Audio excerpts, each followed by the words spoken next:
Okay, this thing actually sucks. Leave it to them to update an app and screw it all up. What can you say?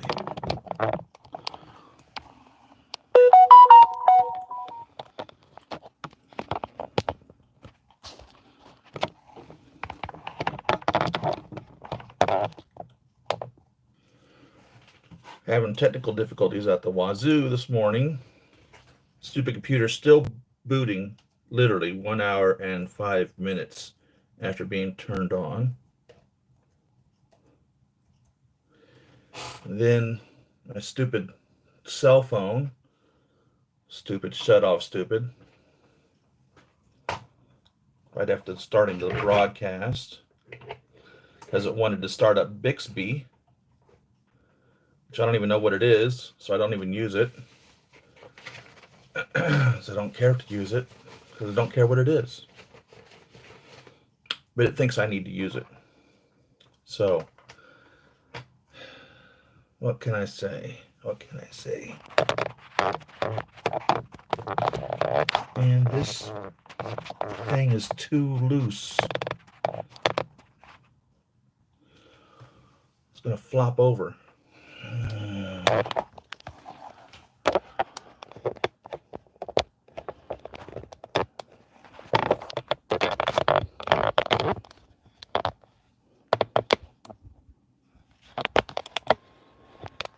First world problems. First world problems.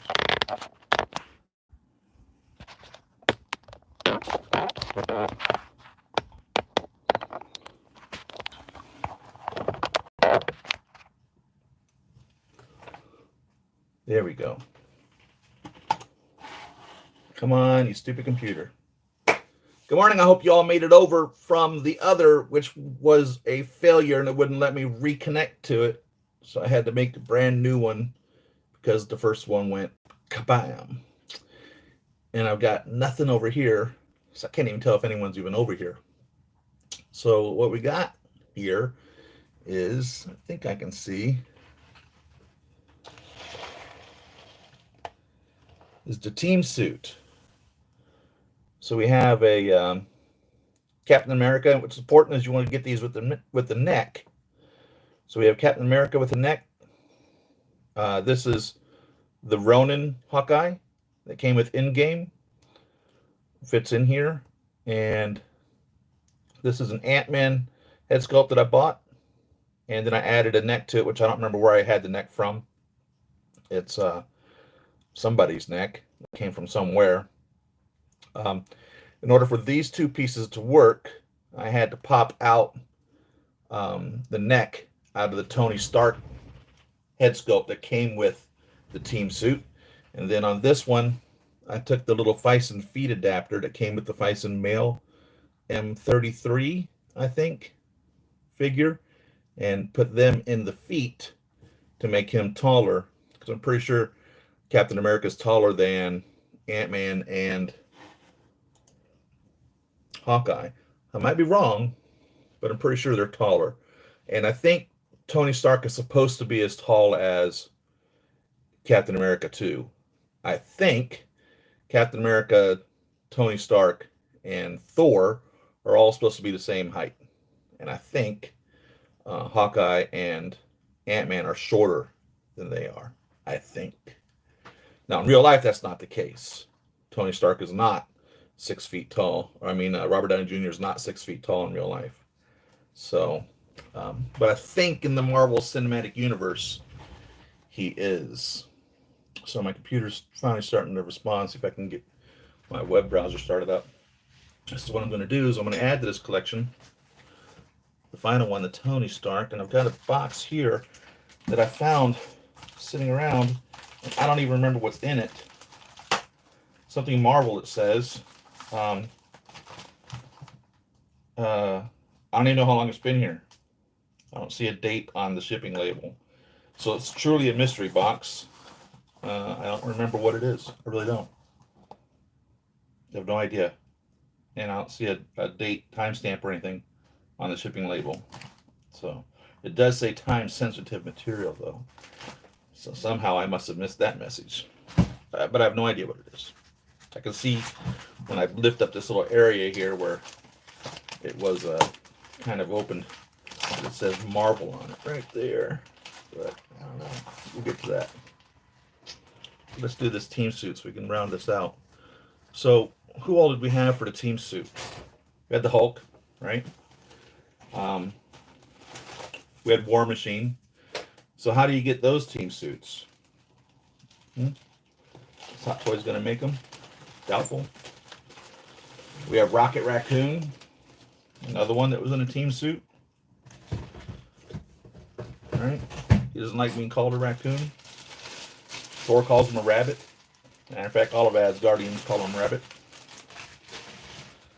We have Nebula and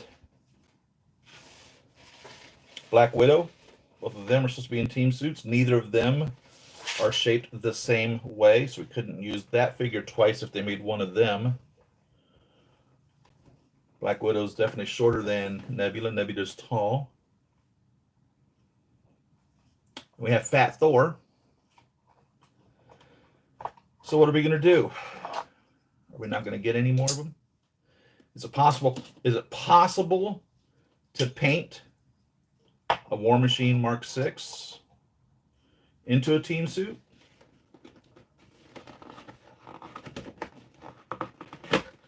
I don't know. I'm not capable of doing that. Maybe one of you all might be. I've tried painting figures. I'm terrible at it. Come on, stupid computer. Nothing. Bill Gates laughing all the way to the bank. So how are y'all doing? Once I get this up over here, I'll be able to read chat. See what I'm missing out on. By the way, when I put the feet extenders from the Fison, I wasn't able to use the little black pivot pegs from that. So the feet extenders are just popped onto the bottom of the legs. They fit. Probably what I'm going to do is down the road, maybe, is just glue them right in there. And I'm just going to use a model glue. Because he's going to be Steve Rogers forever.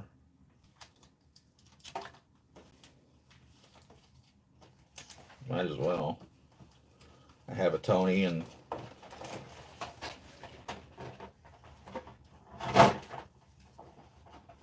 a Scott and a Clint. Don't need 4 Tonys. And these things are readily available anywhere any retailer, I imagine, still has these team suits, I believe. So it's not like the team suits are going to be hot demand. Now I wonder if a customizer was willing or able to remove this suit and then trim it down and put it onto a Nebula body, or put it onto a Black Widow body.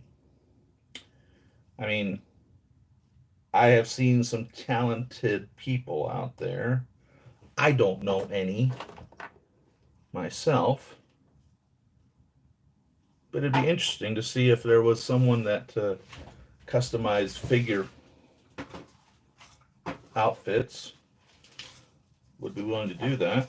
Obviously, you know, it would be time consuming, cost a little money, so your $200 and something figure would turn into a $400 and something figure.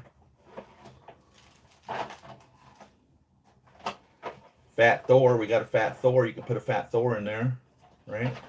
Or any number of fat suits that have come with the figures over the years. Put a fat suit on there.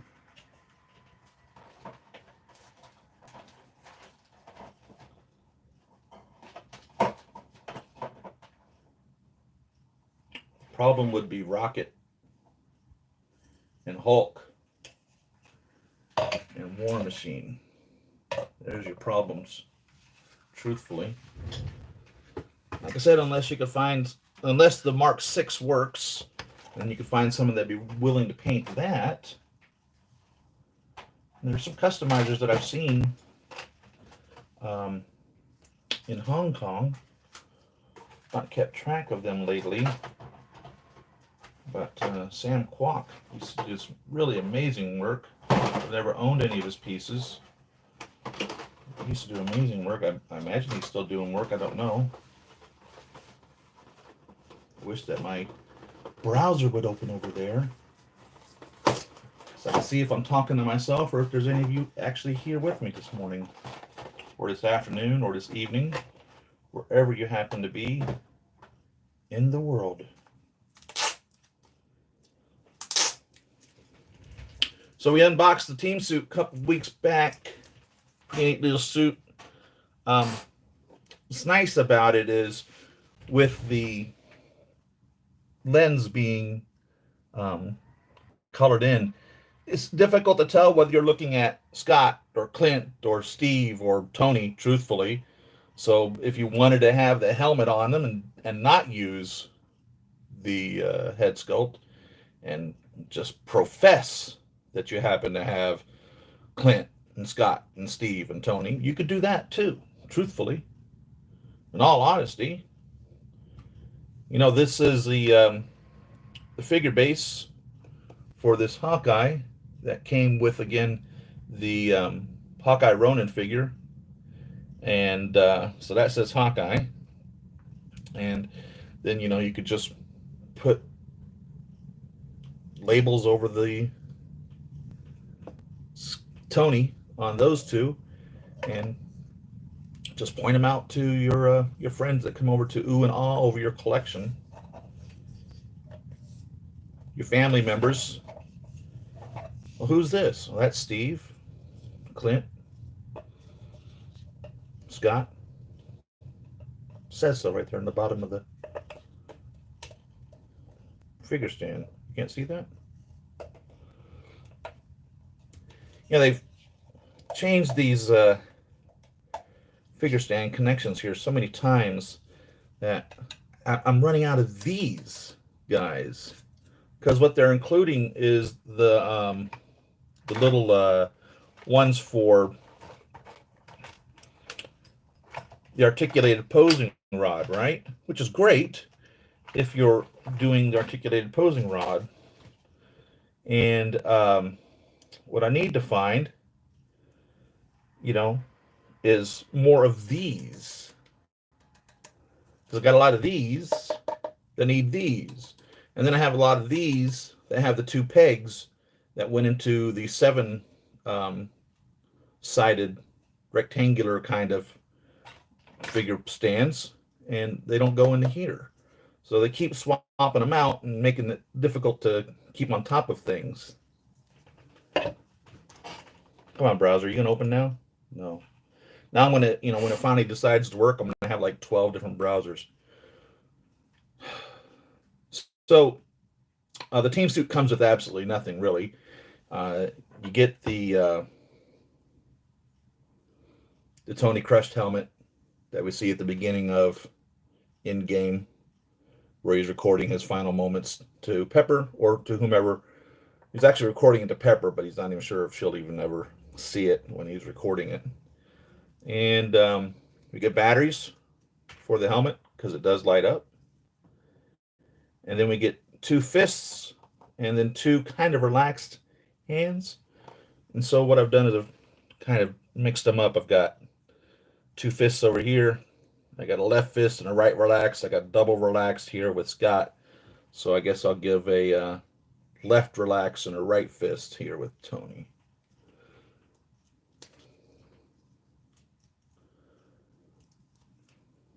Come on, browser. The computer is updating, believe it or not. Jesus.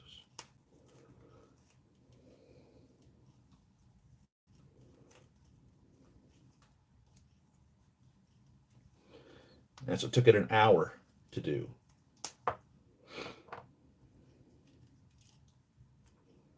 1 hour. Patch Tuesday, right? First Tuesday of the month. Big patch from Microsoft.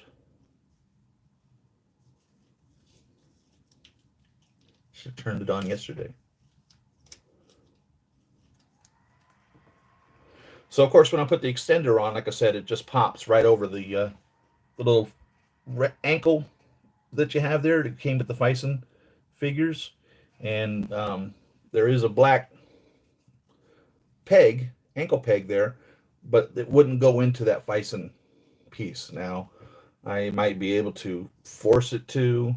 Um, I might be able to sand it down or something to make it smaller, or bore out the extender.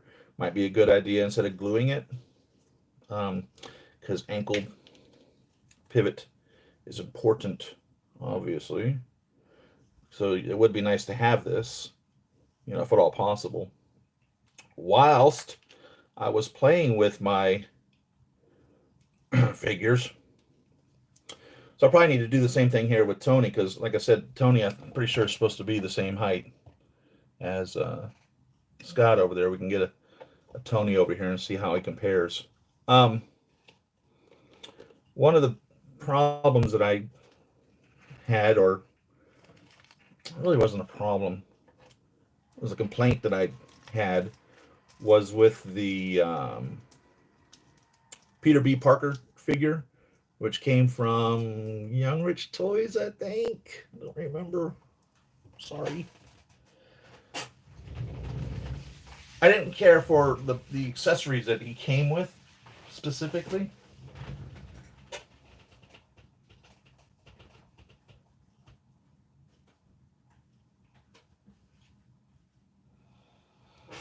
And actually, I was kind of already ready for him, because I had bought pieces to make my own, because I figured for fact Hot Toys wouldn't, and of course they didn't. So I had bought this Converse low top sneaker, and I had bought a work boot. Now I decided to keep the work boot that comes with the Peter B. Parker figure. It actually has a Timberland logo on it, which is cool. But the sneaker did not, and the sneaker was a different color. It's kind of a green, and it's obviously blue in the cartoon, in the movie. And they did the same thing with Miles's jacket. They're making it green or blue or whatever when it's actually the other color, and I forget whichever color it is. And you can see that in the movie when the jacket he's wearing is color X, and right next to him he's painting on the wall color Y, and I don't remember which is green and which one's blue, and it's not the same. But so for fact they screwed up the jacket.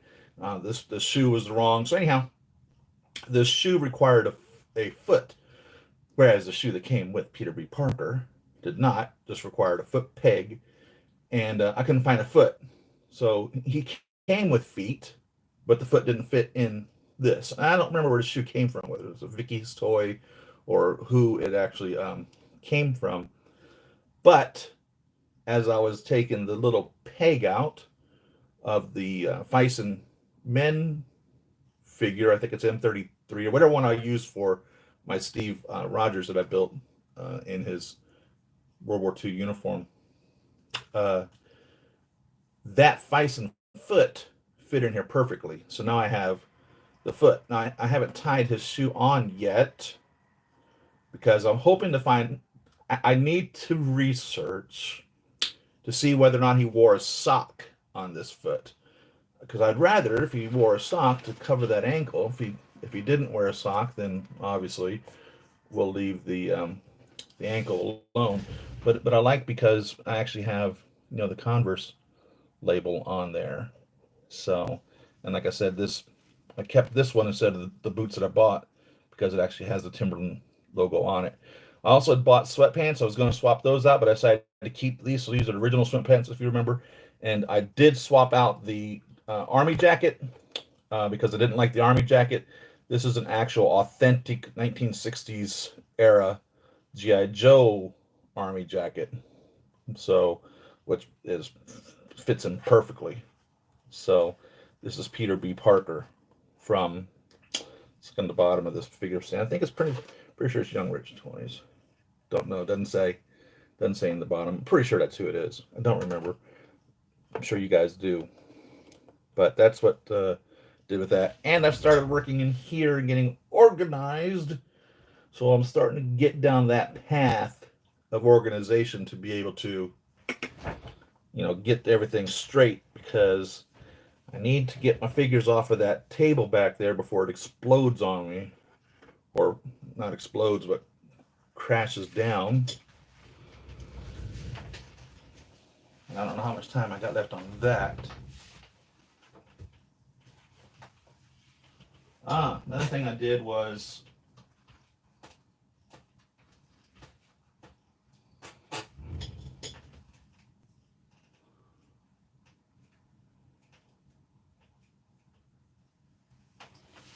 got this set up.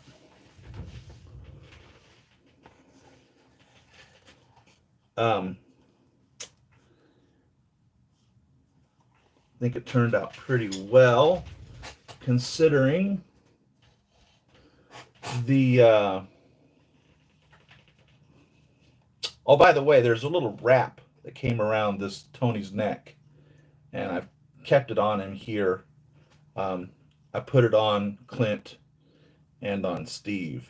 Now, I hadn't kept it before I'd taken it off, but I don't know. Obviously, Hot Toys has included it because this has been staining the necks of the figures. So that's something that I'm going to have to decide whether I'm going to keep it on there or just take it off and bite the bullet in regards to it's my figure. Do I want to keep a plastic neck ring around there to protect the neck that I'll never see, because I'll never take the head sculpt off ever, or not? It's one of those things. So this is really, it's not standing up to the test of time, I guess would be the way of putting it. All the little arms are just really super loose in here. And so I finagled with them until I got a pretty good appearance, I think. And then what I decided to do, if you're familiar with this Images Vicon arms that were for sale years back, you might be able to see how that attaches to that. It's two sets of arms, and then I have the cloak cascading over from there. So if you look at it from the side, the magic is gone. It doesn't look as impressive as I think it does straight on. And straight on is where you're looking at it anyhow. And there really is no right or wrong way in putting the arms. I thought that he was sitting cross-legged at this point, but he wasn't. Actually, he was airborne. He was sitting cross-legged when his head was just going, everywhere as he was scanning through all the different possibilities. When I think it was Mantis that asked if his friend was okay, or if he always did that or something. But the moment when he did this was right when he turned into his multi-self onto Thanos, and that was pretty cool. But yeah, he wasn't cross-legged, and that was what I originally thought I wanted to do, was make him cross-legged. But I'm fine with it, just like this, and he looks great as far as I'm concerned. With these arms there looking straight on him, looks wonderful. Really pleased with that, actually. So that is the other thing I've been doing. So Steve and Scott, clean up out of the way here and figure out what's in this box over here while my computer's still starting.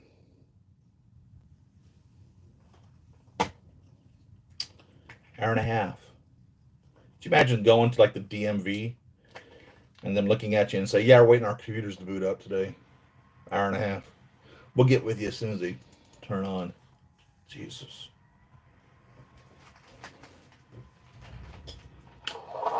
So I'm sorry I can't get with your chat. I'll get it as soon as it comes on. Hopefully it'll display it for me. I hope you guys are doing well. We got fires here.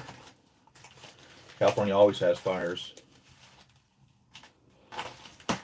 Sky is orange with the dust or smoke from the fires.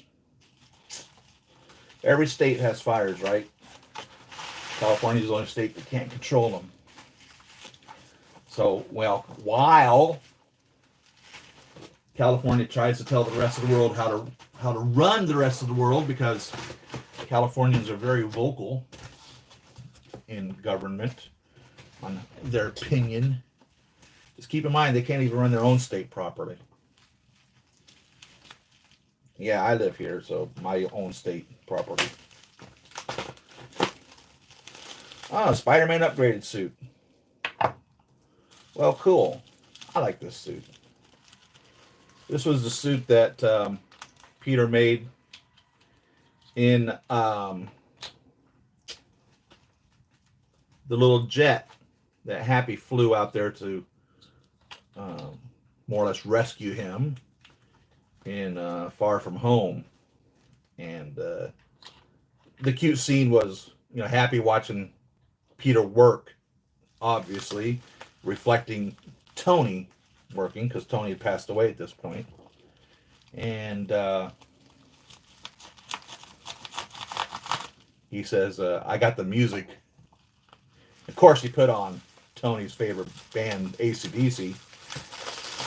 And Peter, with all of his pop culture references, says, oh, I love Led Zeppelin.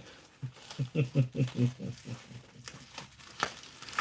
this was the suit, then, that Peter fabricated from the files that Tony had on his computer for Peter's suits.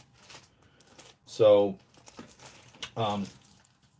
it's really the second time that Peter had direct input in the creation of a suit for himself. Obviously, he made his homemade suit. The Iron Spider and the Civil War suit, he didn't have any say-so in the creation of it. He did hack into and override the training protocols of the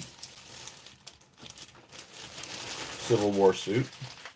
And we've seen that suit in every appearance that he's been in. So that specific suit that we first saw in Civil War was in Spider-Man Homecoming, Spider-Man Far From Home, Avengers Infinity War, and Avengers Endgame. No. It was in Civil War, Far From Home, Homecoming, Avengers Infinity War. What am I missing here? And Avengers Endgame. Was it Endgame? Come on now. He was in 5 movies, right? And he was in that suit in all of them, right? What am I forgetting?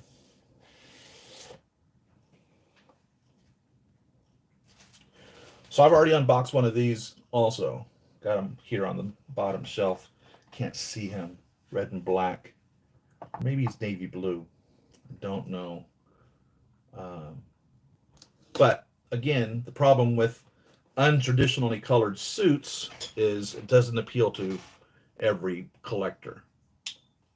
Because there are collectors that aren't going to buy every single Spider-Man that's out there. They're not going to buy every Iron Man. They're not going to buy every Captain America. Because they're collecting things other than just an entire collection of Marvel. So they'll have a piece from here and a piece from there, which represents their taste. So when they're buying a Spider-Man, they're traditionally going to want a red and blue traditional Spider-Man suit. It does look like a Spider-Man suit, in regards to its shape, style, layout, but it's red and black. Or like I said, it might be red and dark navy blue. Don't remember. We'll find out in a minute. And my computer still is not booting. I mean, browser's not opening up.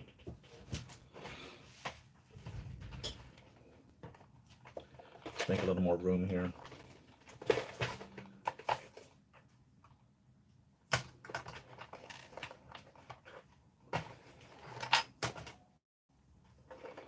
I wish I could see what y'all are doing. I'm interested always in what you all have going on with your collections and such.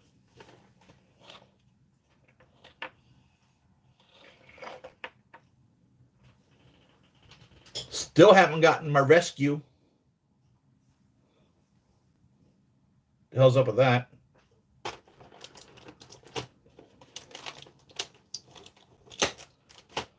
Last person on the planet to get anything. That's why it's just not worth it for me to try to do these fancy schmancy unboxing videos and all that, because by the time I finally get my figure, 25 other collectors have already released their unboxing video, totally gone over it with you and showing you everything on the figure. What the hell you need to watch mine for? So, what can I say? So I stopped doing those. Just wasn't worth it. It's been hours and hours and hours to be the last person to post a video. I used to do the preview videos. I was normally on top of that. I normally got those out before anybody else did. But these are the hands and the wings that come with this. These web shooters on this are new. I think we've only seen it on one other figure. And I have a problem with these, as I've discussed before. It's a neat idea, okay? What you do is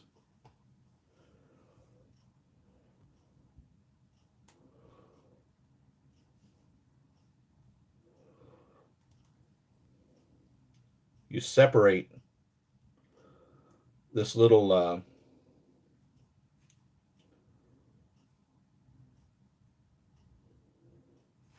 wrist piece, and that one actually broke off when I did it. It just pulls straight off, and this one did not pull straight off. The peg stayed in the little hole, but you pull the little wrist piece off there, and then you would put this this web shooter in its stead, in its place, which is a great idea, okay? It's a great idea. But the problem is they've made this webbing globule so thick, it's thicker than the web itself that's coming out of the web shooter. And it just looks like a messy garbled of glop instead of a smooth string of spider silk shooting out of his web shooter. So it's a great idea. I just wish that they made it, had a better way of making it without this big old thick muck of web material there. So that's neat. And they probably won't revisit it. They'll probably move on, because every little neat little thing that they've ever made like that, for instance, the Amazing Spider-Man hands that separated, and the Iron Legion, just totally redesigned over any of the Iron Man figures. None of that was ever revisited after getting it in that regards. So we get two of the I Love You web flip hand, and we get two kind of grasping, relaxed hands. You can put larger items in there like cups and such in this hand configuration. We get a smaller left hand holding hand, which is going to be perfect for the cloth um, face masks. So if you want to display Peter with his Peter head sculpt, and you can put his face mask in this hand. This would be the hand for that. On the other hand, we get the thumb up, um, the thumb up web holding hand, which does a couple of things. It'll hold the goober, right? If you happen to have a goober, and also you can put webbing in that hand. So that's on his right hand there. And then we get two of what I like to call the spider press fingers, because the fingertips are kind of bent backwards as he would press himself up against a building or on the ground, um, in his spread out finger spider pose. And then we get one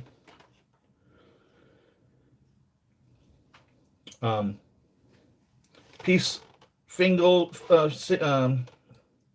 peace symbol, or up yours, or posing with your selfie, or doing the Pulp Fiction Mia dance, John Travolta dance. Don't know why they've included this, but there it is. That's what we get with that. And then on his hand, I'm assuming on the body, would then be fists for a left and right spider swing. We'll check that out here in a minute. The web wings attached by magnets, super easy to put on. All you do is spread the arms and the legs out and just place them where the body would go, and it snaps. Well, not snaps, but it attaches through the magnetic attachments on the body for that, and it fits pretty well. It looks pretty good. So it's a little different than the wasn't there another one that did that was different? I don't see it, so I'm assuming not then. I was opening my mouth saying something that wasn't true. So it appears to be the similar style webbing that's on the other Civil War, Homecoming, movie promo, Far From Home, red and blue suit.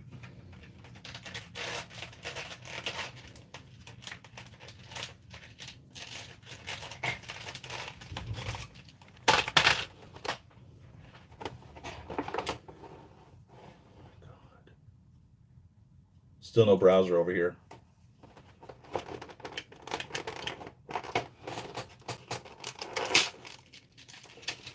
Oh God, here we go. Browsers. Right. Probably get a dozen of them.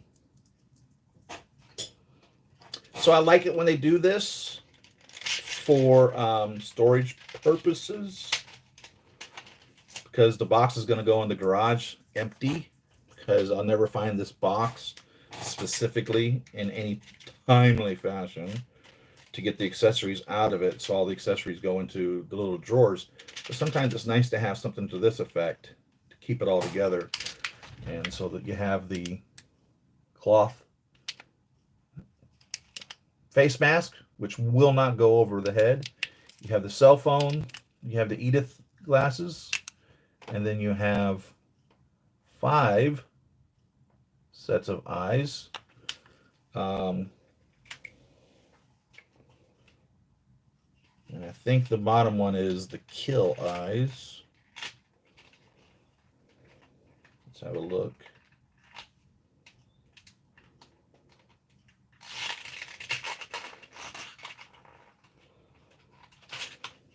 I can't see with the cover on it.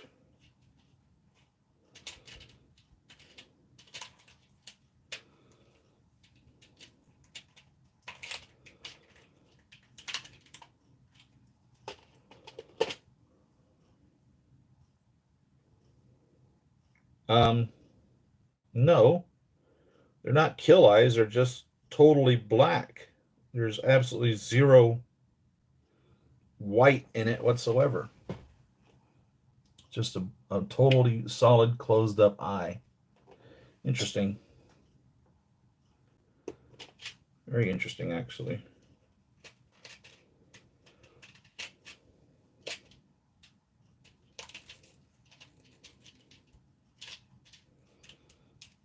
My computer finish opening up all of the browser windows that it's going to open up from me clicking it.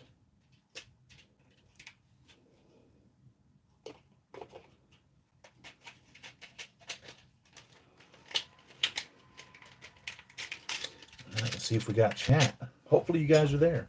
Hopefully I'm not just talking to myself. Oh, come on.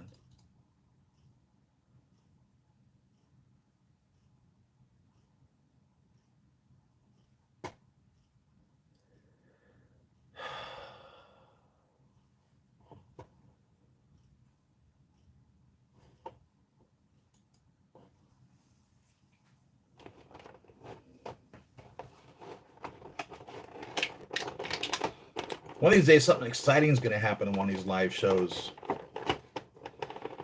And you'll be like, I saw it live.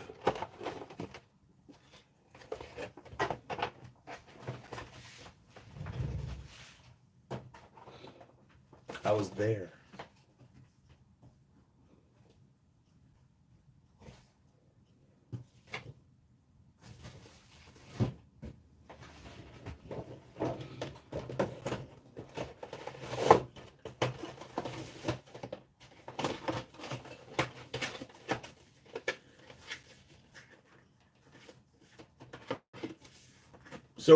Silver Surfer figures on the way. That might be here by next week.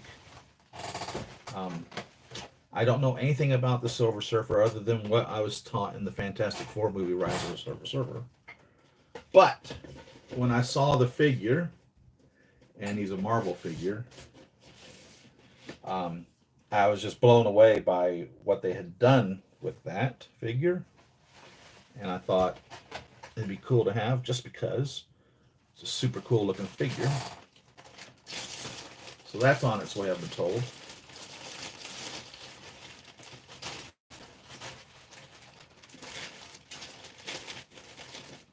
I don't know whatever else is on its way.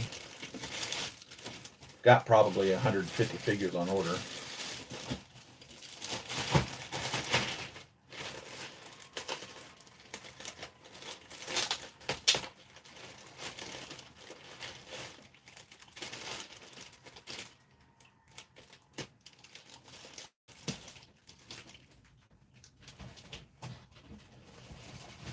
You'd think sooner or later they'd be like, gosh, this guy's bought 200 figures from us. Maybe we should take care of him. I don't give a shit. Hot Toys doesn't love you, man.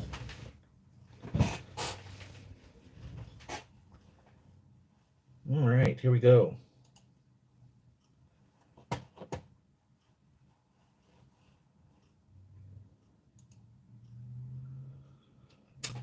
Give me some chat. Come on. Gimme, gimme, gimme.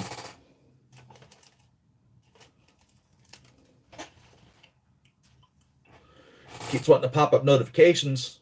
I don't give a damn about these notifications. I really don't, because I've already got them on the other computer that I've been on every day for the last week.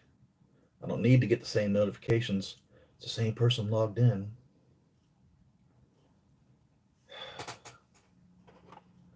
So we get the standard webbing here, which has been coming with these figures for, I'd say, probably 8 years or so. Which I'll talk about again. The instructions say to push this through the hand, and then when you get it through the bottom of the hand, to grab this tip and pull it the rest of the way. It says not to push at the top because you can break it. And I will tell you, do not push at the top because you can break it. And do not pull at the bottom because you will snap it off. I will tell you what you should do is make sure that the hand opening is um, bored out enough that this can go through without having to push and pull with force. Do not put any force on this. You will break it. If you press on this, you'll break it at the top. I've done that. If you pull on the bottom, you will break, this will snap off. I've done that. So do not force it into the hand. If the hand is so tight that it won't take it, you need to do something in regards to making it so that it will go in. Whether it involves soaking it in hot water, whether it involves taking a small file and boring it out, whether it involves shoving a toothpick in there or something of a greater diameter than this to make it open wider, I don't know. But you will break this. And if this happens to be your only Spider-Man that you're buying, and you break this, you're not going to be too happy. Now, if you have 25 Spider-Mans and you break it, you're like, oh, gosh darn it. And it kind of doesn't really bother you because you end up having so many of these webbings that you'll never use them all.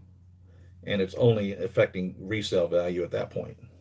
So we get that. And we get the one that's been coming out in the last handful of years that I like to refer to as the Todd McFarlane webbing, because when Todd started drawing Spider-Man, he brought the web to life and gave the web its own character, more or less, and made us ask the question: what happens to all that webbing that Petey's been spitting and throwing all over the place? And he would just have these just rings and roped up circles of web everywhere that just was out of control, it seemed. And so this is a handful of webbing that Peter has in his hand. And like I said, in my opinion, Todd McFarlane was the one that brought that to life. So I keep calling it the Todd McFarlane webbing for that reason. And I like this.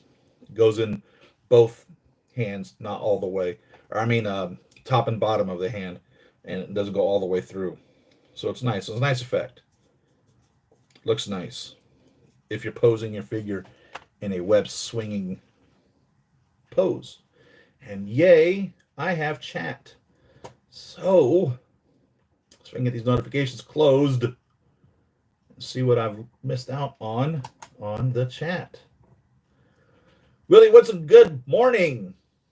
Mini Maker, how you doing, Martin? Enjoyed your channel, by the way. CBS Sci-Fi, how are you? CBS Sci-Fi gets his figures before I do, and he sends me beautiful pictures of them, and I thank you for doing that. And I'm really jealous of your rescue suit. I am. Gosh, dang it! Where's my rescue? Let's see who we got here. Save all Mason, how are you? Toy Mafia, how's it going? Yeah, sorry, Toy Mafia, that's my fault.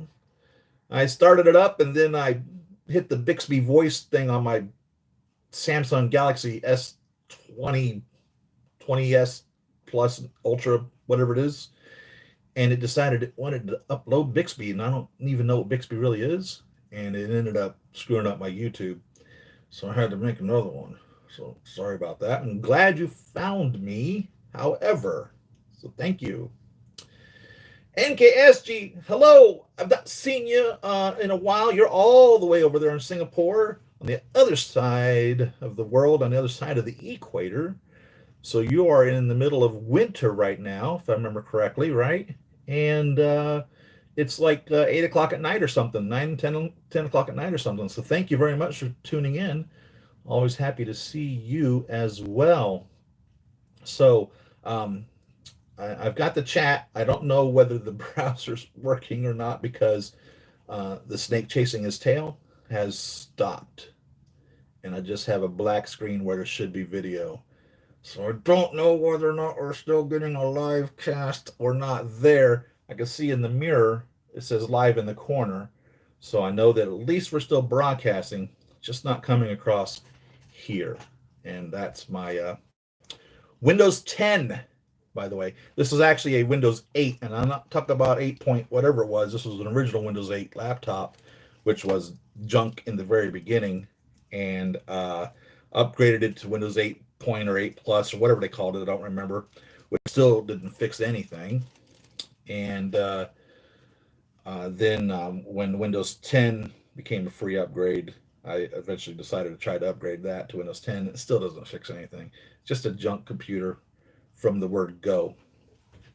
So Peter's little hair is in his little face, kind of like a Clark Kent. He's always famous for whenever he's Superman, his little curl of hair is in his forehead. But then when he is Clark Kent, mild mannered reporter from the Daily Planet, his hair is neat and tidy. So it's nice to have his little swirl there. Exasperated, overworked, maturing Peter Parker is what it makes me feel like in that regards.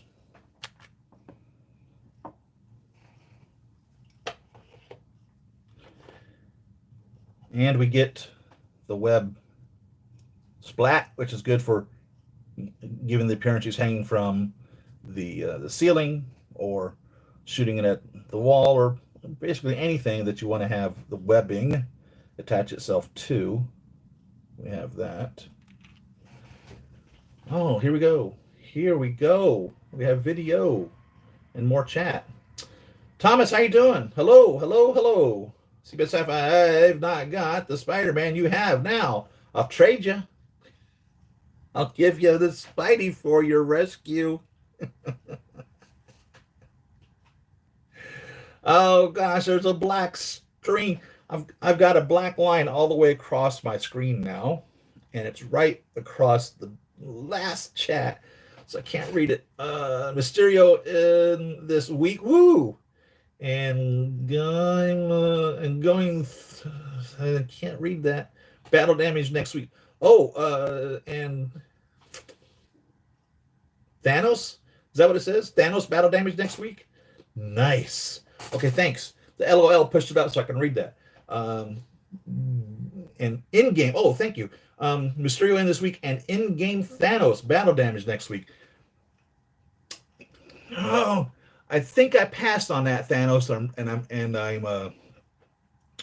I'm probably gonna have to chase him down. As I was looking at all my Thanos that I have already, I was like, how many Thanos do I need? Yeah, well, I think I need that Thanos. So I'm gonna look at this. I'm gonna try to look again and see whether it's navy blue or black, and I'm almost positive it's black. And holding it next to this black shell here, it is black. It is not navy blue whatsoever. So it's not blue at all. It is definitely black. So it is a red and black suit. And again, like I said, for your casual collector, or see, that's not even true to say. It's not true to say a casual collector, because hell, they may have more figures than I do, but they have like a very broad assortment.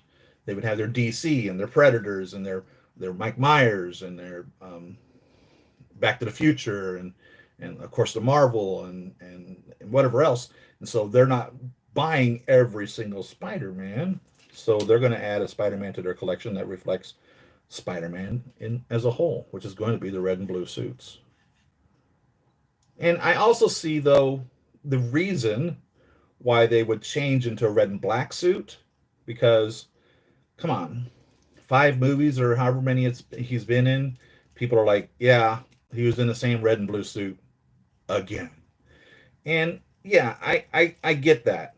It's like Superman. Has he ever really, really, really, really, really ever changed his suit? Really? I mean, truthfully, the Superman variants are pretty rare. Truthfully, you know what I mean? Superman's pretty much always, for the most part, exact same suit. Spidey has a lot of suits. Tony has a lot of suits. But same token, Superman is Superman. What can you say about Superman? He's Superman.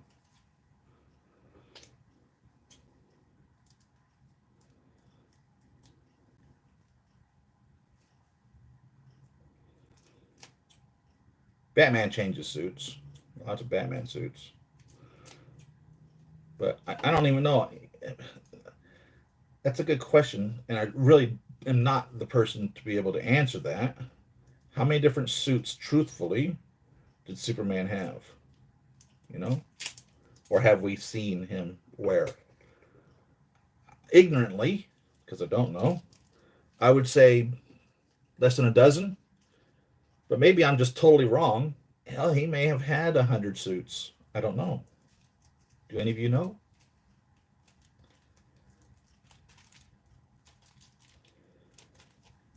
Batman's had plenty of suits. Batman has a suit. Batman and Tony are very similar in regards to their intelligence and their bankroll. I don't know who's richer, Tony or Batman. Batman's got old money. Um, Tony's money is kind of old, but not as old as Batman's money is. Um, they both have, contracts with the government. They're paying out the wazoo. I don't know who's richer. Probably Tony. I mean, he's able to afford vibranium back when it was the single most expensive or valuable metal on the planet, back before Wakanda opened up.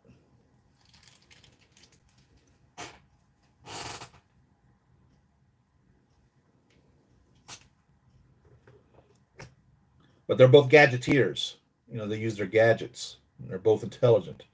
Um, Batman, I think, has the one up on Tony in regards to being trained in practically every fighting style that there is. Batman can seriously kick your ass even if he's not in his suit. Tony, I don't think he's really necessarily been trained in every single fighting style. Maybe he has. I don't remember ever being hearing that was the case, but maybe he has. So that's Petey in the front there. Here he is in the back.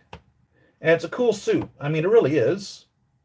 Like I said, you do get tired of the red and blue on occasion. I imagine somebody might. And this one pays very, very well homage to that in regards to its styling. It very much looks like the red and blue if you were just to, glance at it and not pay any mind to it, the way that it's styled.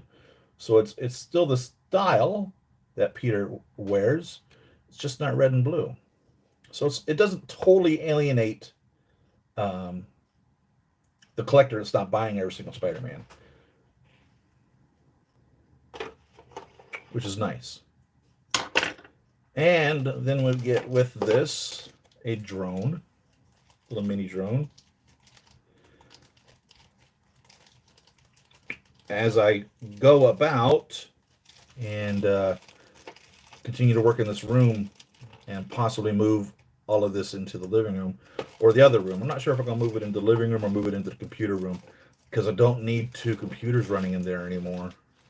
My wife used to sit beside me in the computer room, so half of the room was her stuff and the other half of the room was my stuff. And I don't know, I don't know what I'm doing. It's a smaller room than this, so I don't know if it'd be beneficial to move all this stuff in there or not. I don't know. Maybe I'll just keep this in here and move more of it into there. Maybe put my Spider-Mans in there or my Iron Man. I don't know. Because I kind of don't want to put them in the living room, but I kind of do want to put them in the living room. Because I kind of want to show them off to the people that come by the house instead of bringing them back here. But most people that come by the house, they're not collectors. They don't even understand. Like I was telling a friend of mine that I collect these figures, and he says, "Oh, so you can't collect that those robots that they have in those Japanese cartoons? That's what you collect?" I'm like, "No. Oh, how did you even? Where did that even come from?" I don't know. I collect the Marvel Cinematic Universe action figures from the movies. Yeah, the robots from the Japanese cartoons. Yeah, that's what I collect. You got it. You want to see them? No, I don't want to see that. You know, I got me a Hasbro Millennium Falcon. That's cool, actually. You want it? I'm selling it. No, I don't want it. Where did I say I collect Hasbro? Or, I mean, Kenner Millennium Falcons. Not Hasbro, Kenner. Where did I say I collect Kenner Millennium Falcons? I mean, I would. It's cool. I gotta keep it at a level, man. If I collect everything that I want, geez, I'd have no room whatsoever. So here's the little drone. I don't remember how many figures have come with this small guy. We had the big one that came with the homemade suit, which is interesting because in the movie, we don't see him in the homemade suit on a drone. So that's how you would get it, was by buying that homemade suit. And that was the re-release of the homemade suit. And it was different than the original release of the homemade suit in two ways. One, it didn't have the head sculpt in it, and two, it included, if I remember correctly, a blue or a green webbing that shot out of Peter's web shooters. So those were the two things different from the original homemade and the re-release homemade, and of course the re-release came with a drone. And then Hot Toys sold drones, and then, or actually, a third-party company sold full-size drones by themselves, and then Hot Toys sold full-size drones by themselves. So there's multiple ways that you could get drones if you want to have a drone army fighting Peter. So the way this connects to this is you have this piece which wraps around the articulated posing rod, and then this sets in here. It doesn't tighten down, it just sets in there after you would have that onto the rod. And this as well is articulated and positionable. It spins up here. And did I just break it? And folds over. God, I hope I didn't just break that. Don't think I did. Quite possible, though. Don't think I did, though. Quite possible, though.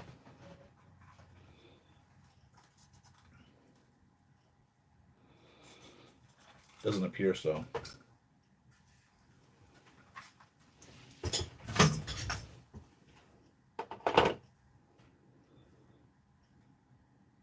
So it has a little flat base piece that I just popped off of the post.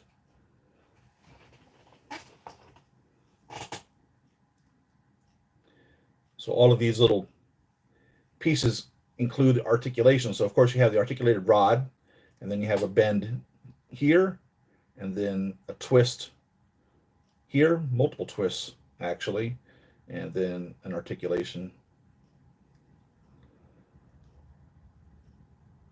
As this spins around, you would then be able to control where this attaches to this.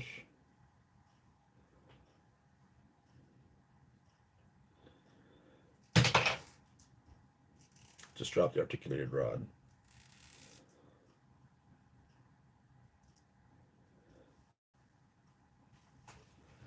But it just sits on there as such. So you would have your larger drones close to Spidey, or Spidey on top of them as he battles them, and then the smaller ones in the distance, because there wasn't different sized drones, if I remember correctly. They were all the same size drone. There was just lots of them. And then, of course, if you never bought a drone or didn't want to display a drone, you could have this posed with Petey kind of behind him.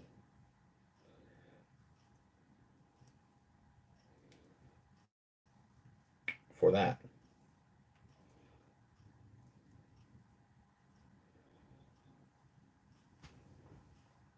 And there's that.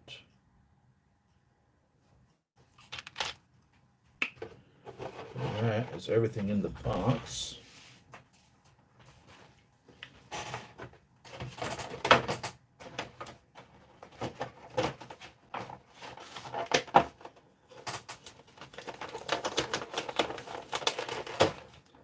Should go through the instruction manual on both of these figures, shouldn't I?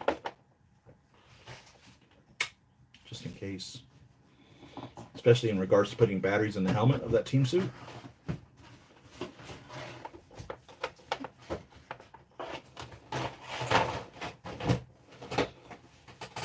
What was announced this week? Weren't there figures that were announced coming out? Sideshow Con was out last week, right? Two figures that I was most excited about was the Miles Morales Purple Rain, which, from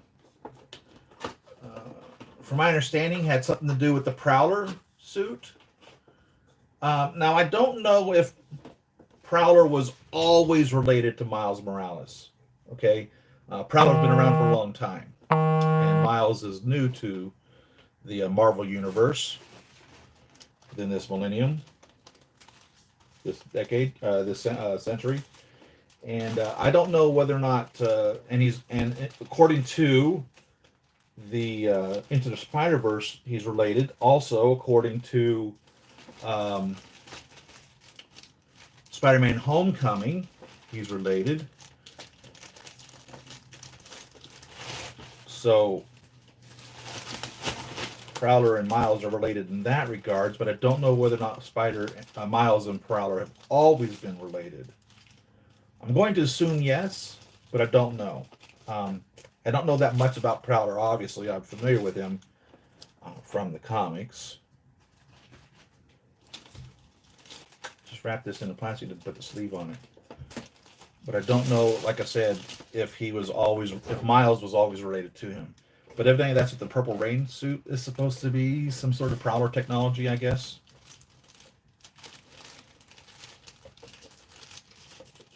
And speaking of Purple Rain, the other thing I was really excited about is the Prince, or artist formerly known as Prince, 1/6 scale statue of him on his purple motorcycle from the movie Purple Rain.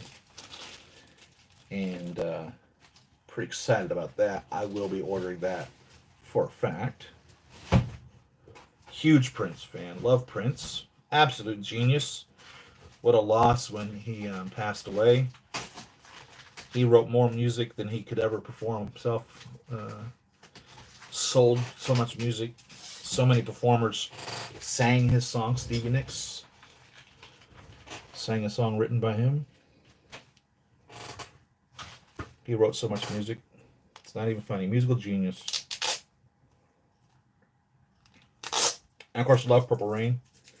I love the one of my favorite episodes or scenes in the movie is when Morris Day and Jerome are talking about when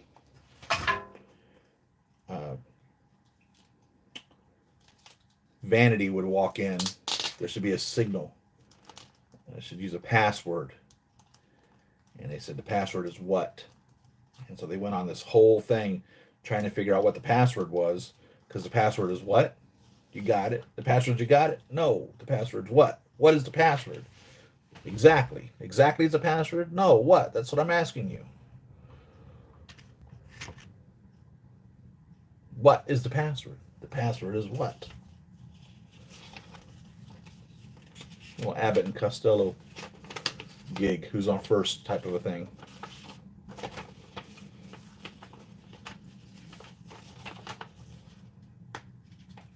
In regards to taking these eyes off, I'll show you how that works.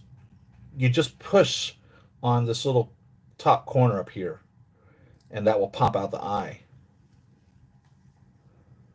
So instead of trying to stick your something sharp underneath it and pry it out, just by pressing up here at the top into the eye there, it pops it out here at the nose, and then you can just lift it right off without having to pry anything. And that makes it real easy to swap out the eyes, especially when this Peter comes with 5 different style of eyes. Sometimes the eyes are interchangeable with other sculpts, sometimes they are not. So sometimes you may only get 2 or 3 sets of eyes, and if they're interchangeable, then you can just swap them out with these. And the head sculpt on this is not like the Iron Spider. It's a regular peg.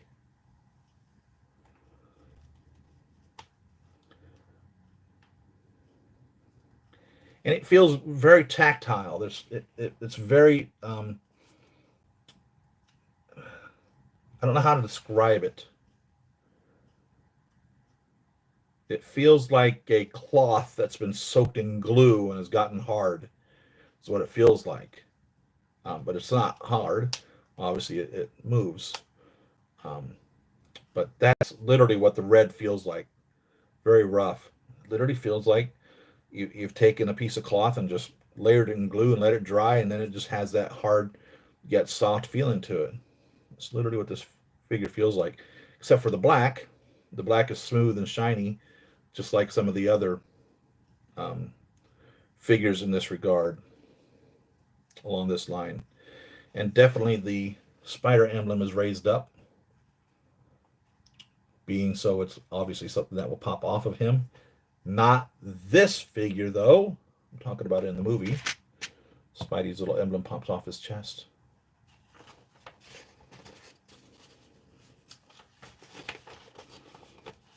So let's see, what does it talk about? First thing it talks about is that webbing. It tells you not to push down on the top of it, but to pull it through. And I'm telling you, do not pull it through either. If you have to use any force whatsoever on that webbing, you're going to break it. You certainly are. And then the next thing it shows how this slides down on top of this. So it used to be what they had was you would unscrew this top, literally unscrew it, and then this just sat at the very top of it, and then you would screw this back down and hold it, and it was always at that same height, which could be a problem if you were trying to pose the figure onto the figure stand. You'd have to articulate this down and around and bend it down and kind of do an S curve to get it down. And that was difficult. The good thing about it, though, was that where you put this at, the height that it was at, that was the height that it was at. It didn't move from that height. Well, they started making these, so instead of using crotch grabbers, you can have this wrapped around the waist and just slide it down the pole as you wish. And in theory, tighten it down with the screw, or it's actually a bolt and nut. It's not a screw. You tighten it down with the bolt into the nut, and it would, in theory, not go down all the way. Here's the problem. Problem is the little piece that they put on the bottom of this, which if you look at the other lobster claws, you don't have this extra piece on here. This kind of a not necessarily hard solid rubber. It is flexible to some degree. This piece of rubber doesn't compress as you're tightening this down. So you can't tighten this all the way because this restricts this from tightening down all the way. So what ends up happening is you never really get a real tight lock on this in position. Okay, so if you were to use this to elevate your figure into the air through time, it's going to eventually slide down the friction is just not going to be able to keep it in place exactly, no matter what, no matter how tight you tighten that. I suppose if you glued it, you would, because this is a rubber and that's a rubber, and you can glue the two rubbers together with a rubber cement or some other type of a cement in that regards. But it's just a failure in regards to complete completion. What it should do, and I guess maybe you guys could do that if you really wanted to, is cut this little rubber piece in half, make sure it goes all the way through so that it can be compressed as you tighten this down. That would work. But that's how that goes. And then you would pop this back on, which is, it does absolutely nothing. It does zero. Actually, what it does do is this is wrapped.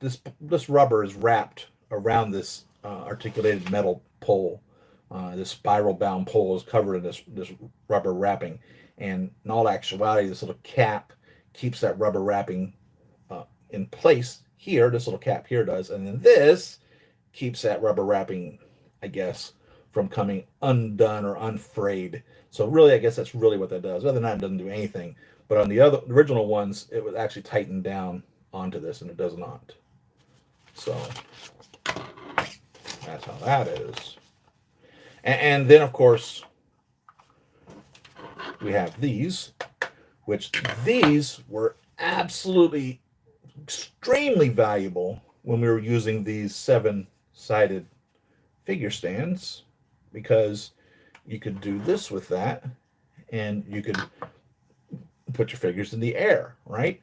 And you can use even the metal rods and the plastic rods instead of just the articulated rods in here with these. Now, what they do is they screw this in here. So if you ever want to remove one of these, you just take your screwdriver and screw it in there. And if you're too lazy to do that, you can just pop it out with a knife and break it, but it's fine. It's yours. You can do whatever you want. But just take your screwdriver and unscrew this and then just pop this out. And you can put these on any of these. So even if it only has 2 holes in it, the other 2 holes are there. They're already still in this. And you could just pop a little knife or something into the cover of this to put this onto it. Vision was the first one to get this. So if you bought your Vision figure, he was the first one to get this. And so then anybody that you wanted to put into the air, you would take this, put it on this, and you can raise your figure up into a flight position. So these were very valuable when they were using these. Now that we're using the 6-sided figure stands, not so valuable anymore, and we're getting a lot of the ones that go into here with the articulated pose rods. So, and then this just screws in, and you want to make sure that you use the rod that has the longer threads for it, not the shorter threads.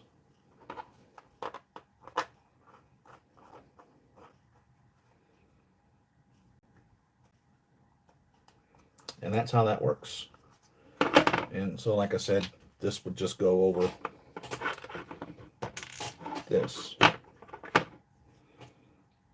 And this does tighten down. Matter of fact, it's so tight it doesn't even go over it right now, so let's back it out.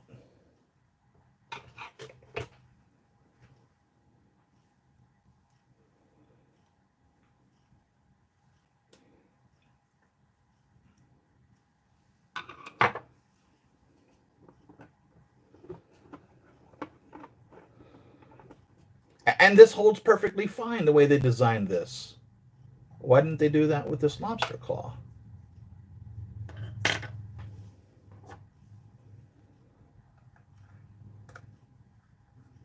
I don't understand sometimes the decisions that are made.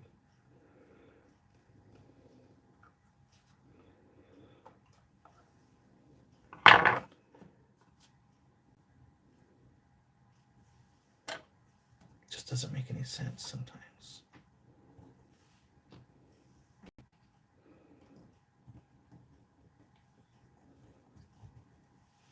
Petey obviously stands up on his own, so you may not want to attach him to the lobster claw.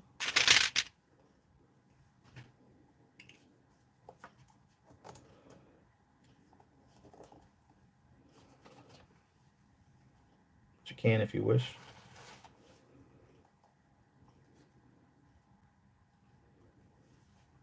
And there you have him displayed with his drone.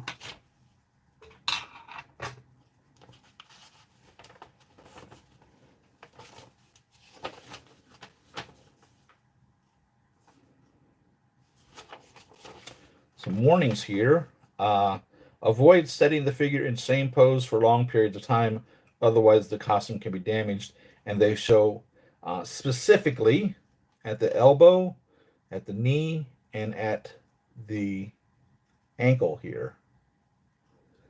Then it says proceed with caution to the edge of the costume when interchanging hands. And they're highlighting this area here for whatever reason. I imagine when the Deadpools first came out, the costume was coming up off of the wrists, and maybe they were experiencing the similar problem with this. So they have included that warning here.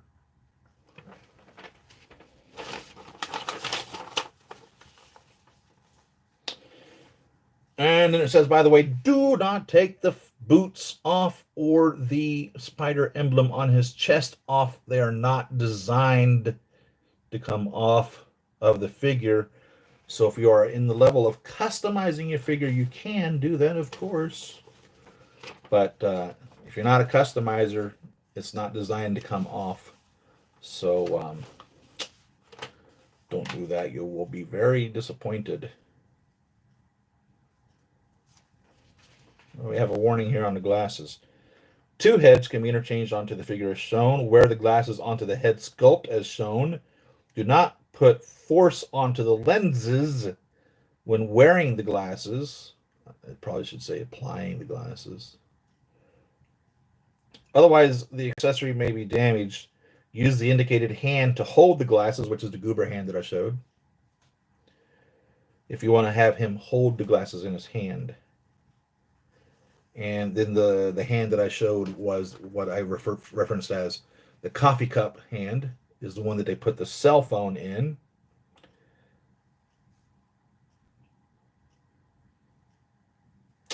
Actually, that's not true.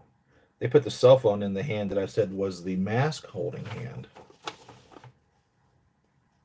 They don't show what the cell phone hand, the coffee cup holding hand is for.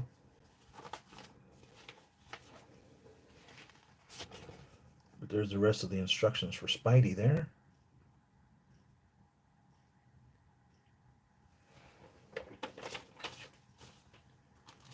I'll show you those hands.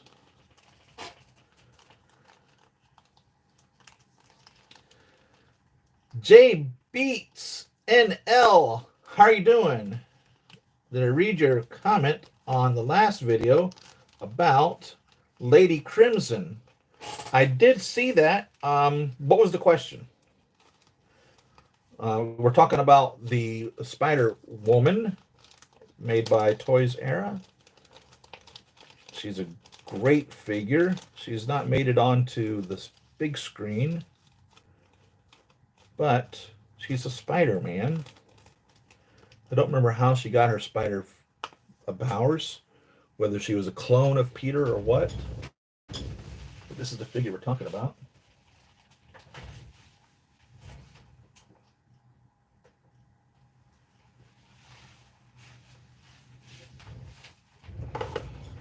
We unboxed this last week. Love it in my collection. She looks great. The suit's not designed to come off. Again, customizers could do that. She would look much better in a Fison body than this articulated body, but because you can't see any of the skin, it's just not worth it. You do have obviously these very ugly hip and butt areas because of that, but when you just look at it straight on, it kind of really blends into it well. And through proper positioning, you can pretty much get that the little seams or whatever, so that they're not necessarily noticed as much. But what was your comment about Lady Crimson? I remember reading it. I didn't respond. I'm sorry. But I do remember reading it. Posted a link to someone that replaced the body to a TBD. Whoa! Cool. Post it here if you have it. I'd be happy to have that. That'd be great. Yeah, because it's not a zipper on the back. You can see where they have put it together in the back, and it's definitely not designed to come apart. It could come apart, but again, this is serious customizing, because once you break into this, you're on it. There's no going back. Once you commit yourself, it's full steam ahead at that point. So you always want to take into consideration that. And I've been pretty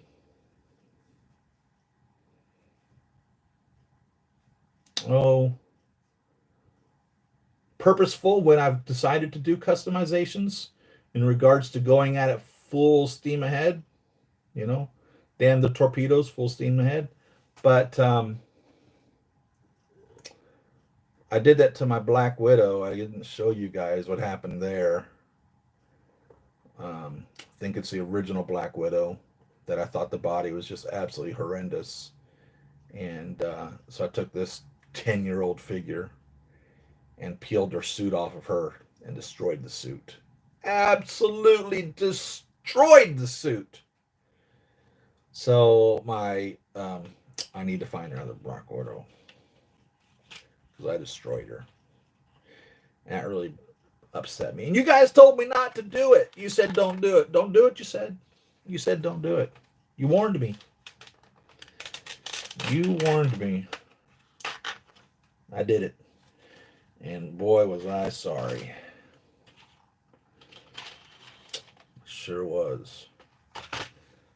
So keep that in mind when you decide to customize your figures. Once you start in it, there really is no turning back.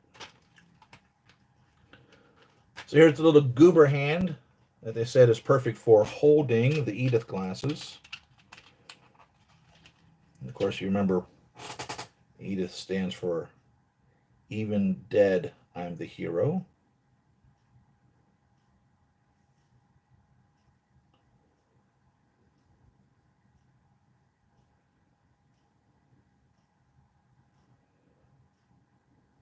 See if we can figure out a good way of getting these in here. All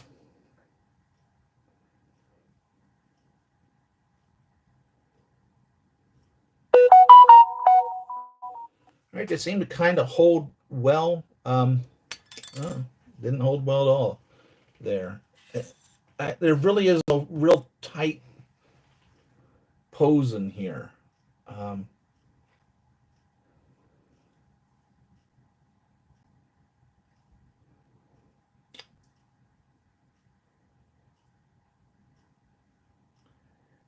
I guess if you put it in there, you would just have his hand positioned so that it's not going to allow it to fall out, but he'll hold them. Okay, but as soon as I tilt the hand in the wrong way, they'll fall right out. So he does hold them with the goober hand. And they're neat little Edith glasses, metal.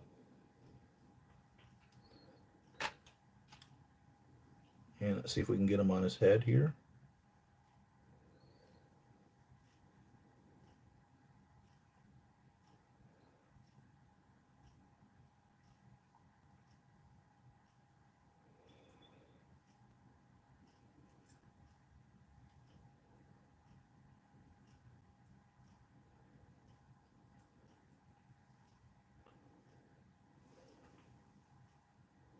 They actually go over the ears. I think it was Bruce Banner, where there was little holes drilled into the head sculpt, that the arms of the glasses went into the little holes. I think this, if I remember correctly. These actually go over the ears.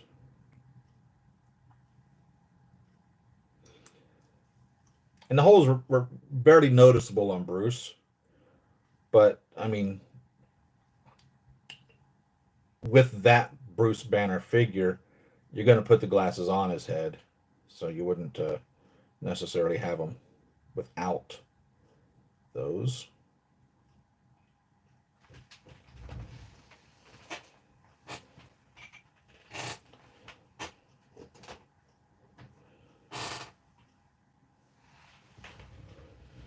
And so there's Peter with the glasses, the Edith glasses on his head. They fit him well.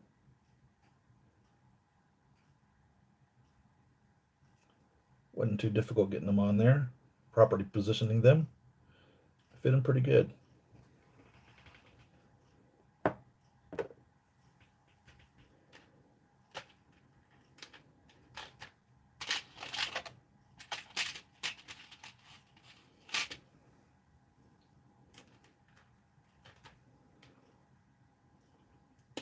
And yeah, the coffee cup hand is too big for the cell phone, for a fact.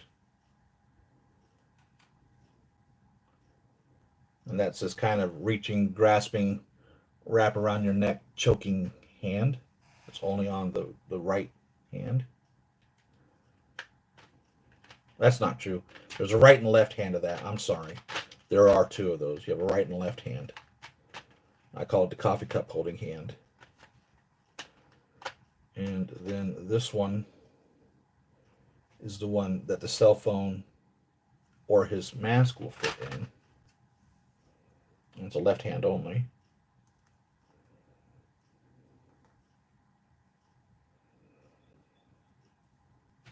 So there's a cell phone in it.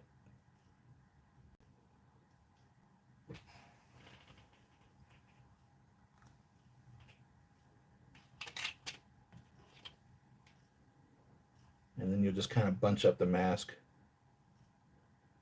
in here. And Peter holding his mask is actually an iconic image.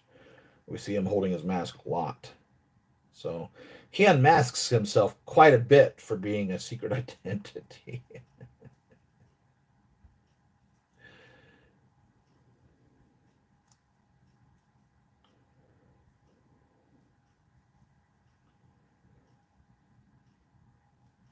But that holds pretty nicely in there. I'm not worried about it falling out at all in this hand. So if you want to have him with the head sculpt and the mask in his hand, perfectly easy enough to do. Perfectly easy enough to do. And I would say that this mask is common enough that you could probably put it with one of the others if you didn't happen to have the mask with the other suits. But I think he comes with one. Every one of them do. But the eyes aren't interchangeable. You don't want to pop these eyes off. If you do, you're going to have to glue on new ones. They're not designed to pop off and interchange with the other eyes.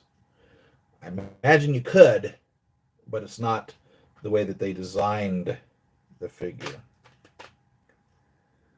So keep that in mind should you decide to start customizing your Hot Toys figures.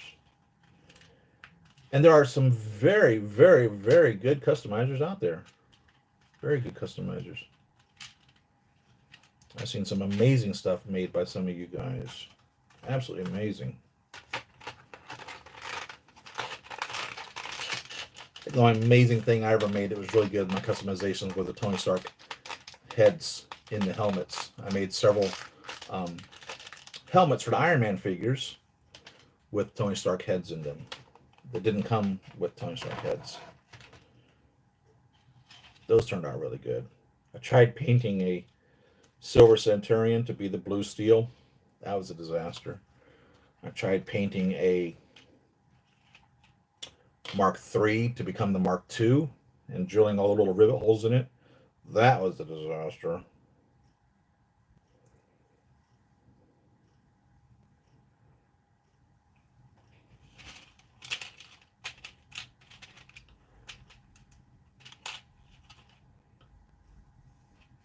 But minor customizations. For instance, the team suit here. Pretty confident in doing. Easy peasy stuff.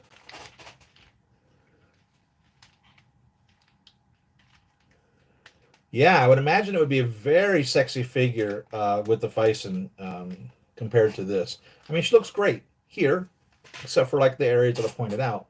But yeah, anytime you use a TB League or Fison or Jow Doll figure, oh yeah, you're definitely increasing the sexiness of the figure, no doubt about it. And um, seamless joints always look good over the bended areas that we have elsewise. But yeah, I like her. I'm glad to have her in my collection. So, like I said, sideways, not so much, but position her properly, you can get a good front pose, and then she looks great, just as she is. So this was released, oh gosh, several years ago by Toys Era. Um, I don't even know, and I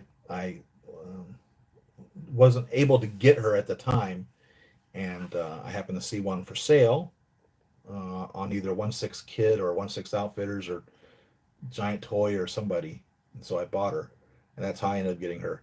Another one that I wasn't able to get at the time because I didn't have the money was the Iron Girl figure that was made by somebody, and I wish I'd gotten that one.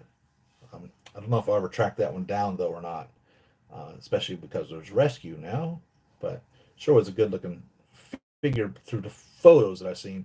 I don't know how it actually looked once you opened it up and took it out of the box. That I don't know for a fact how that turned out. But let's see what else is going on. Oh, let's do the Tony Stark instruction manual here for the team suit because there's batteries that go in the helmet, and you may be interested in knowing how those go in. So I'll show you here. I'm not putting the batteries in the helmet. It lights up the face pretty good, but I don't keep batteries in any of the suits at all. And if I could ever figure out a cost-effective way of powering them with AC power, I for fact would. Um, the soap reactor was like $100 a figure to do that. Just way too expensive as far as I was concerned to do that with. So it looks like the top back of the head pops off of this helmet. So let's have a look at that.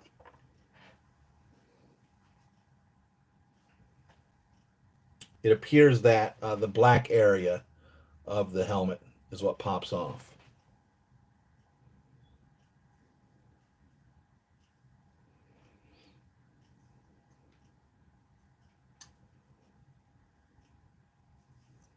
And I don't see a little notch in it. Okay. Um, I'm thinking what way it works is here where the white stripe, you have a white stripe, red stripe, black stripe, or actually you have a white stripe, black stripe, white stripe, red stripe, and then the black. I'm pretty sure what I'm going to do is lift up there where that white stripe and the black stripe are. So we have the black top, the red stripe, the white stripe, and that's where I'm going to lift off. So I'm thinking what pops off is the big black area, the red stripe, and the white stripe. I think that's what pops off. So I'm going to lift it off over from the ear. Yeah, that's what comes off.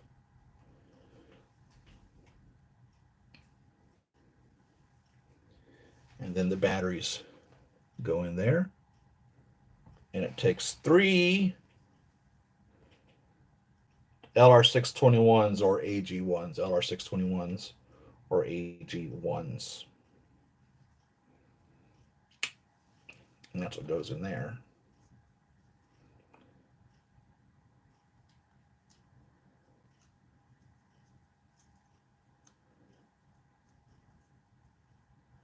The other thing I hate whenever they put these areas where the batteries go is, yeah, it's nice that they conceal the on-off switch so you don't see the switch, but you have to pop this off to turn it on and off, pop it back on again, pop it off, turn it on and off, pop it back on again. And again, another reason that I just don't mess with the batteries is it only lasts 2-3 hours tops, ever. And if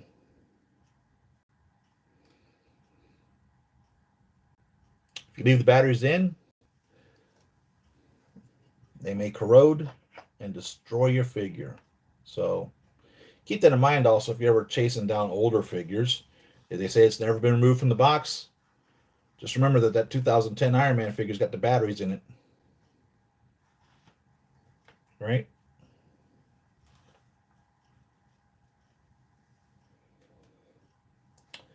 One of the things they point out here is they say don't point the head down. Don't point the chin to the chest. They said lift the head up, but don't point it down. Um, Tilt the helmeted head sculpt upward before turning it to the preferred positions of left and right. Otherwise, it may cause paint fading. So that's why they said not to do that. And then the only other thing that we have is a warning to return the arms and legs to a natural position to avoid material damage after a prolonged period. Remember somebody we were reading up on one of the figures that said don't let your figure sit for more than 2 days in any specific position to keep them from being damaged. 2 days. Do not excessively bend the arms and legs or bend them outward, otherwise the figure will be damaged. Do not expose the figure to direct sunlight for extended amount of time, otherwise the figure may get damaged. And then it just shows the degrees of how far you can move your figure. And I used to show you guys that. I used to bend the figures all around, show you how far you could bend the figures and all that. I'm not going to make my joints loose to do that. It shows you here where it is. It's articulated enough. If you want to pose your figure, you should be able to get into many poses. Should be enough to find a good pose. By the way, if you see the Black Widow movie, I like the running gag that her sister gives her a hard time about every Black Widow appearance. For the most part that I can think of, she does this like superhero landing that she does, and her sister totally messes with her about that and says, why do you always do that? It's quite funny. And then the how that gag ends in that movie is pretty clever. I enjoyed that, a little bit of humor in regards to that. And yeah, it was interesting to note that we've watched Black Widow do this pose in even as far back as Iron Man 2. So what else have we got going on here?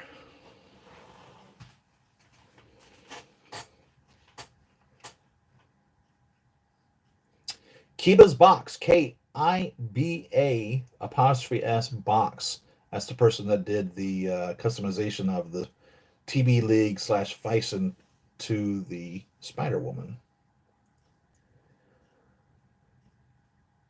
Was the Lady Crimson a new release? No. I think she was 2017. Let's see if there's a year on her. Sometimes Hot Toys puts them on the bottom of the feet. I don't know if this has, and I do not see it. No. But this piece came to me new. I bought it brand new, never been opened. And she don't look bad. I mean, as she is, she doesn't look bad. She appears to be properly proportioned for a figure in regards to that. She doesn't appear to be lanky, too long, too short, too fat in any specific area. Just the nuances of being an articulated figure. So,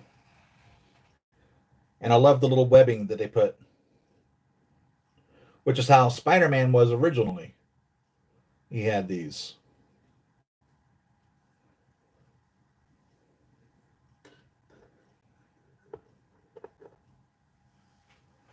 Old school Spider-Man. And Miguel O'Hara does. 2099 Spidey had that also. What do you think of the TV show The Boys? I loved the TV show The Boys. What do they have? Is it 2 seasons that they did? And I know that they have another season that's coming up next year, I guess, is we'll have to wait all that long time for it. It's definitely a different way of looking at superheroes, isn't it? It's on Amazon Prime. If you've not seen it, I recommend it. Um, it's a direct ripoff, obviously, of the superheroes. Homelander is 100% Superman. Um, Maeve is Wonder Woman. Um, so, but in all actuality, all superheroes are copies of other superheroes. I don't know if there's a Spider-Man in the DC universe. Maybe you guys can answer that. But other than that, there almost seems to be, crossover of each one of them. And so that was always neat whenever they would do the DC Marvel matchups or crossovers and pitting them against each other. And then sometimes they would then merge them into a new being, like Wonder Woman wielding Captain America's hammer, or Wolverine and Batman becoming one individual, or something to that effect. So those are always neat. But yeah, I love The Boys. Very interesting. I've seen 2 or 3 figures of Homelander. I've thought about buying one of them. I have not. I don't believe I've ever pulled the trigger on buying one. One of them looked really good. A couple of the other ones I didn't think looked as well as the one did. But I'm also kind of steering away from that because I don't know if they're going to make the others. And I would hate to just buy the Homelander and there not be the other heroes as well. Starfire and the Deep and Translucent Man. Or Maeve or any of those. I would hope that somebody would just go all out and just crank them all out. That's what I would hope. But Hot Toys isn't going to do it, evidently, because they haven't done anything on that, and it's already done 2 seasons. So it's unfortunate. And it's a good show. And it's interesting because I'll say this. I don't want to ruin the television show for anyone who hasn't seen it. And if you haven't seen it, I recommend it completely and totally. But after watching the first season, okay, and then beginning into the second season, it dawned on me. So The Boys, and they showcase Homelander, the Superman character. I assumed that meant the boys, meaning the group of superheroes. Even though there's girls in it, you'd still call them a group. The boys. But then into the second season, it dawned on me that the show really isn't about the superheroes. It's really the show about the normals people. They are the boys, actually.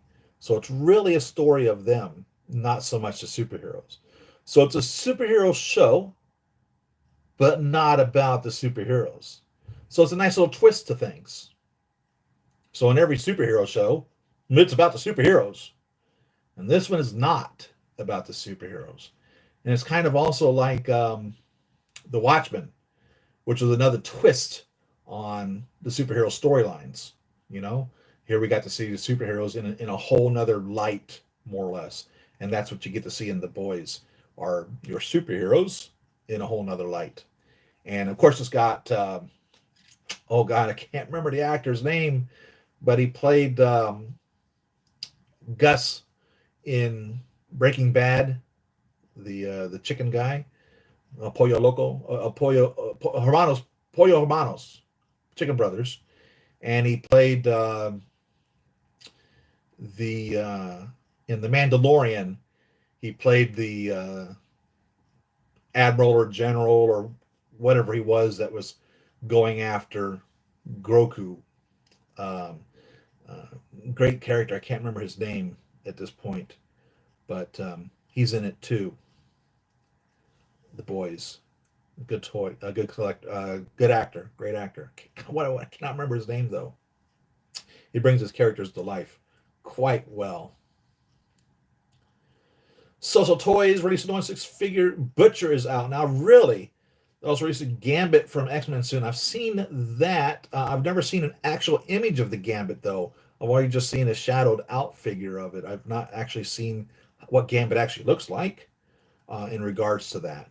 And which Gambit are they making? You know, that's another question as well. Because Gambit was in X-Men first X-Men Wolverine Origins, I think, right? Gambit was in that movie.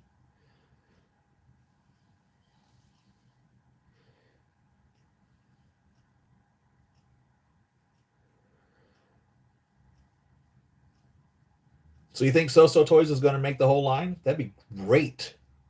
That would be great, and I'd be all in. I would buy the Homelander, the boys. I would add those to my collection. I really would. There's not that many of them. Not like going all out with DC. There's only like what, seven, eight, nine superheroes for the most part. If they were to make all the main ones, that would be the extent of it. And then what, five of the boys or four of the boys, if you were to make the entire collection, so you'd be under a dozen.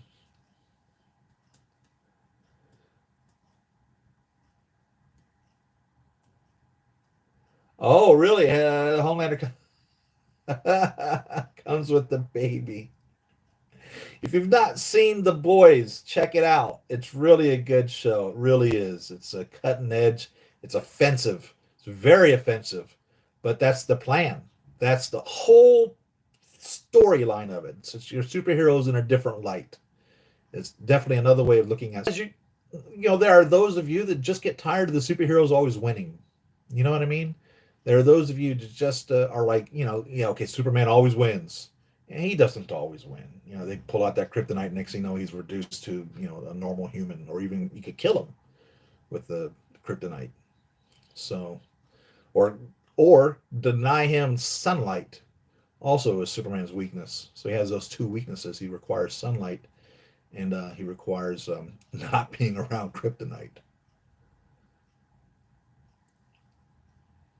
You would hope Hot Toys would. The hell, we can't get Hot Toys even to make stuff Hot Toys promises they're going to make, i.e. Yellow Jacket, i.e. the Rhino, i.e. the rest of the Tony Stark Iron Man House Party Protocol figures. So I really do not hold my breath for Hot Toys anymore. Even when Hot Toys shows a figure. Oh yeah, this is what we're going to make. We're making a team suit, Steve Rogers. Yeah, yeah. And we're making a Spider-Man cabinet that he was presented in at the end of Civil War, where you get to see the Iron Spider. Hot Toys shows these to us, and then nothing. And the Iron Legion, they showed us number 1, and what do we get? We get number 3, and they showed us a Crossbones, which never happened. Never got our Crossbones. So, the Crossbones you had to buy from third-party manufacturers. Hot Toys made one, showed it off to everybody. Never happened. What and will never happen. I guarantee you it'll never happen. We'll never get that Crossbones. Not going to happen. Oh, Butcher comes with the baby, not Homelander.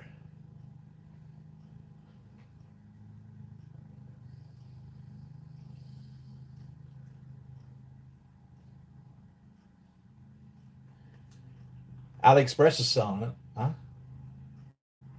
Right. No, I really enjoy the boys, and if I felt that they were going to full on support the entire line of it, then yeah, for fact, I would. But I'd like to see the rest of the Deadpool 2 group, right? We have to get Juggernaut and Negasonic Teenage Warhead from third party. Hot Toys didn't make those. And the third party didn't make them either. So we don't get any of the other figures from Deadpool movies either. So it just makes it real difficult in collecting and trying to get full on collections. And like I said, Hot Toys shows figures all the time and never delivers. Never delivers.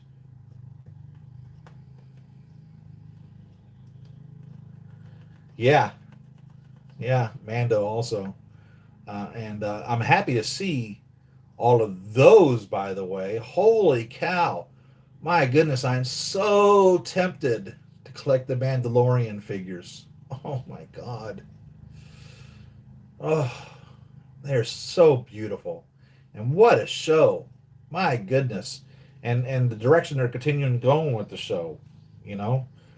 Jon Favreau is really doing great. Him and Dave, I forget his name, starts with an F, that they are passionate about Star Wars and have had sit downs with George Lucas and want to continue his original vision and creation along that line. Unlike Kathleen Kennedy, who took the golden goose and said, we're just throwing all that shit right in the garbage and we're making our own thing. If she wanted to make her own universe, she should have made her own universe, not continuing on the story. If she wanted to make her own story, if she wanted to make her own Han Solo story or whatever, you know, and it not be about Han Solo, but be about Bonga Bogo, and make up a whole brand new Star Wars character, go right ahead. The Star Wars universe is huge. A long time ago in a galaxy far, far away. It's not even in the Milky Way galaxy, unlike Star Trek, which is right here in the Milky Way galaxy, which supposedly would be our future, right? Star Wars is a whole nother galaxy. Far, far away. And a long time ago. You can do anything you want in the Star Wars universe with brand new characters that no one's ever heard of and make $1 million off of it if you tell a good story. But you get these yahoos, these jokers, that take something that's already created, making money hand over fist by accident. Anything you put Star Wars on is going to sell. Slap Star Wars on a Coca-Cola bottle, you'll sell more Coca-Cola. And they decide they want to screw with it. And then they wonder why it didn't work out. Leave it alone if it works. And it was working.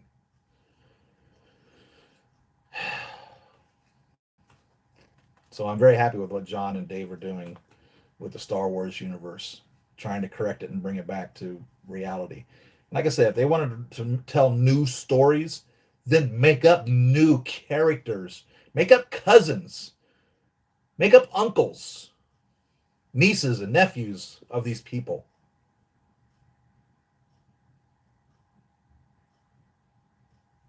Or maybe your brain's not that creative. Maybe you're not as smart as you think you are. Maybe you're not truly a writer, but a theft, a plagiarist. I mean, for the most part, movie 8 was just like movie 5.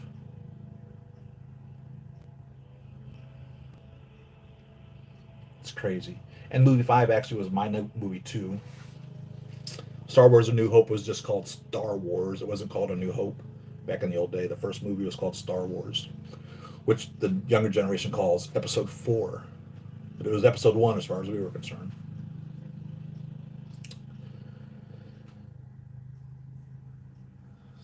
Star Wars figures, but there are so many. Sorry. Oh my God. Yeah, that's where I am too. I've started buying Star Wars figures, and I know I'm in trouble for doing that. I've got a handful of stormtroopers, and I've got every R2-D2 that's ever been made in regards to 1/6 scale and true 1/6 scale. Not like some of these fake 1/6 scale figures that are not truly 1/6 scale, but true 1/6 scale R2 figures. Um, and the C3POs. But trying to not get totally consumed by that, because gosh, how many stormtroopers are there? 200? Oh my god. I'd want to buy them all. Every one of them. All right, guys. I'm going to cut you loose. It's been about 2 hours. Thank you very much for tuning in. Probably Quicksilver will be what I'm doing next week. I don't know. The only thing I know for a fact is coming in. So, like, subscribe. Go to Patreon if you want to send a tip my way. I'd love $1 a month if you have it. If you don't worry about it. These figures, I buy them with my own money. So nobody's paying me to buy these figures. So, but I appreciate you letting me know that you appreciate what I do. So thanks, guys, and I will see you all next week. Peace.